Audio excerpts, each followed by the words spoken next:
Et comment pouvez-vous les décrire? Ces démarches, on peut en faire un contact en quelques instants de ce qu'on développe pendant des livres et des séminaires. Le côté typologique a été développé initié par Jung et en fait est basé sur l'idée que notre structure psychique s'articule autour de 4 dimensions principales, chacune de ces dimensions étant caractérisée par 2 pôles. Nous sommes capables d'utiliser chacun des 2, mais nous avons une inclinaison naturelle à faire l'un plus facilement, plus spontanément, plus naturellement que l'autre. Si je te demande de croiser les bras, tu croises les bras, voilà, et bien maintenant croise-les en l'autre sens. Ok, voilà. C'est nettement plus difficile. On peut faire les 2, mais il y a un côté qui vient spontanément. C'est un petit peu ça, cette idée de préférence psychique. Il y a quelque chose qu'on fait de façon quasiment automatique. C'est notre pilote automatique et on en a besoin. Et donc après ça, le travail typologique, je ne vais pas rentrer dans le détail, va consister autour de chacune de ces 4 dimensions qui tournent autour, la première, de l'orientation de l'énergie, vers le dehors ou vers le dedans, de la perception, de façon factuelle ou de façon intuitive, sur la prise de décision de façon rationnelle logique, de façon rationnelle affective, ou sur l'organisation ou la flexibilité par rapport au monde extérieur.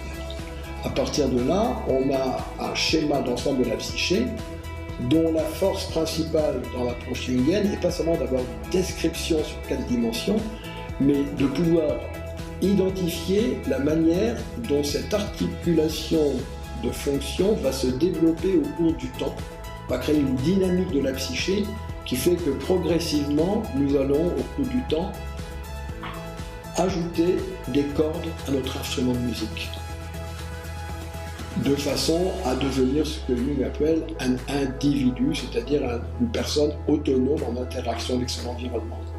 Ça donne la structure, ça donne la carte et la boussole. Mais ce qui nous manquait, c'était la manière de parcourir le territoire. Donc c'est ce que Jung appelle le processus d'individuation, justement, sortir des êtres divisés que nous sommes souvent, pour accéder à une forme de totalité, disons d'épanouissement de la personne qui se fait justement au cours du temps, qui se fait soit spontanément, mais qu'on peut aussi accompagner par justement ce dialogue intérieur. Alors qu'est-ce que c'est que le dialogue intérieur? Ce qu'on appelle le voice dialogue aux États-Unis, enfin en anglais, c'est la capacité de dialoguer justement avec les différentes parties de soi. Donc certaines parties sont justement celles vers lesquelles on a une inclinaison naturelle et qui ont tendance à prendre beaucoup de place, voire même toute la place, et de laisser émerger aussi les parties qui sont moins spontanées, donc ce que Jung appelle l'ombre, c'est-à-dire que c'est effectivement souvent laissé de côté ou même refoulé, et donc que par ce dialogue on arrive justement à activer quelque part pour permettre à la personne d'avoir non seulement son pilote automatique, mais aussi exactement tout ce qui est à l'opposé, que Jung appelle l'ombre, et qui est absolument nécessaire pour contrebalancer des excès du pilote automatique. Parce que c'est un peu comme si on avait 2 bras et qu'on n'en utilisait qu'un. C'est quand même dommage. On en a 2, c'est pas par hasard.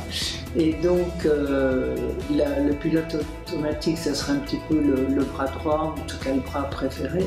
Et l'autre, souvent, il est laissé pour compte et pas bien utilisé, voire oublié.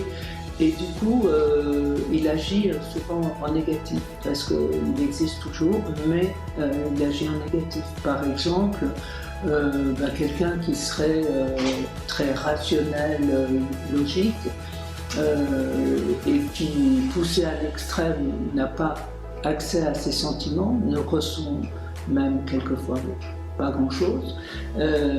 Tout d'un coup, sous l'effet d'un stress important, il risque de basculer en son contraire. C'est-à-dire qu'à ce moment-là, c'est la partie habituellement oubliée qui tout d'un coup va revenir sur le devant de la scène, mais sous une forme négative en fait.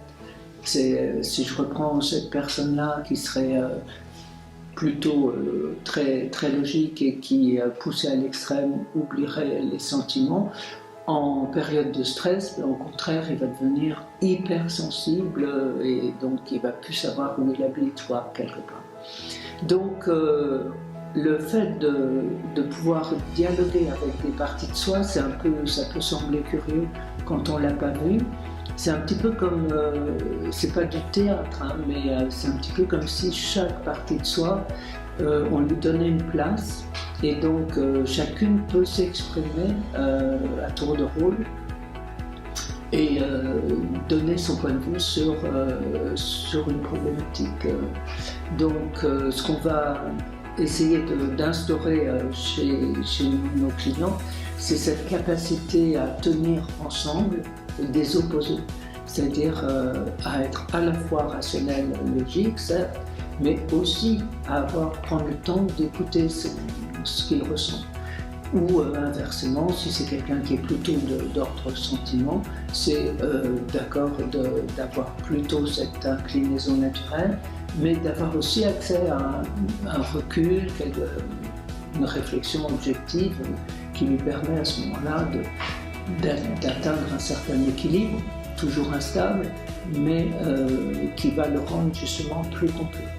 Je pense qu'il y a de belles images dans le cinéma, notamment le film dont à l'instant je ne me rappelle plus le titre, mais de ce pilote qui a posé son avion sur l'Hudson River, le film qui a été fait par Clint Eastwood, où en fait il y a d'un côté le pilote automatique, comme dans Odyssée de l'espace, de l'autre côté il y a la tour de contrôle qui dit le contraire, et il y a un pilote dans l'avion qui pèse les deux côtés et qui décide en connaissance de cause, en ayant entendu ce que serait son plan de vol normal, ce que la tour de contrôle lui dit, prend une décision qui s'avère être très bonne, mais c'est un peu cette image du pilote qui, au courant de toutes les informations, peut finalement décider ce qui lui paraît la course la plus opportune.